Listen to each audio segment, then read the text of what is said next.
Welcome back. We're now to part 3, and the first one we're going to discuss here is rational choice theory, and this is a very common theory that you will hear a lot about. So this is a cognitive explanation. It looks at the decisions people make and how they make those decisions. People will make a rational decision to commit a crime. They look at what the costs are to them and the benefits or the risks and rewards of committing a crime. So if you're thinking about committing a crime and you look up and you see a CCTV camera looking at you, perhaps you might not do anything silly at the risk of being seen and caught. Just like the young people who came onto our resort two nights ago and stole a car. They might not have realised that there was a camera at the front gate that had only been turned on about 3 days beforehand and has taken some lovely pictures of them driving out in said stolen car. Had they known that, they might think twice about committing the crime. So have a think about the sorts of crimes that you think people might weigh up their choices before doing anything. Things involving theft or property crime are usually made with rational choice in mind. But have a look at these guys. Do you think that this was a rational choice made before this fight occurred? That they stood apart and looked at each other and said, okay, what are the risks and rewards of us having a fight? So it appears that decision making is not always a matter of a rational evaluation or a calculation of the costs and benefits. In rational choice theory, they tend to focus on the benefits or rewards and they ignore the costs or the risks. The research also says there are other factors that play really important roles when making the decision of whether to offend or not. Cognitive interpretation of the situation or your emotional regulation, for example. The next theory we're going to discuss is attachment theory.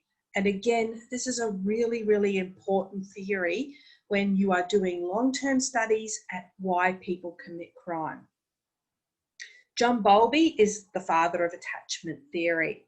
So this is moving on from saying that crime is a decision to saying that there might be something about the experiences from your childhood. Maybe how we respond to other adults may be to do with the relationship with our caregivers, and that's not just always our parents. You have a tie or a bond with your parents, your friends, your partners, your own children. We as people are predisposed to having relationships with other people. So our attachment that we have as babies sets the scene for the rest of our lives. Research has shown that boys that are separated from their mothers early on are more likely to become delinquent. If you did not form the attachment, you could have attachment issues as an adult. And these issues can lead to crimes such as stalking, jealousy, and domestic violence. There is much research now into childhood, which is seen as vitally important to all that happens in later life. And attachment theory is very big in psychology as well. When I was doing my psychology degree, there were whole sections over at the university that just looked at attachment theory, and it wasn't related to crime at all. It was just related to how people develop through their life if they do not form these really good attachments.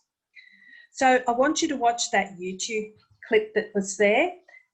It's about a mother and a child. They're in a room when a stranger arrives. After a while, the mother leaves and they're now studying the behaviour of the child with the stranger, and that's being observed. So they're looking for the reaction of the child when the parent leaves and then what her reaction is when her mum comes back. So just watch that. It's not very long. So these are the different types of attachments. Think about what type of attachment Lisa had in the clip. And I think you'd all agree it was a secure attachment type. So her mum reacted quickly and positively to her needs and was responsive to her needs. Lisa was distressed when her mum left, happy when her mum came back, and she would have sought comfort, or she sought comfort from her mum when she was scared or sad, and she was able to be comforted. Whereas with an insecure, avoidant child, it's unresponsive and uncaring, no distress, does not acknowledge the return or make contact with the caregiver. An insecure ambivalence, is where the caregiver responds to the child inconsistently. So they'll be distressed when the caregiver leaves, and they'll just simply not be able to be comforted when they return. And finally, you've got the insecure disorganized. Excuse me.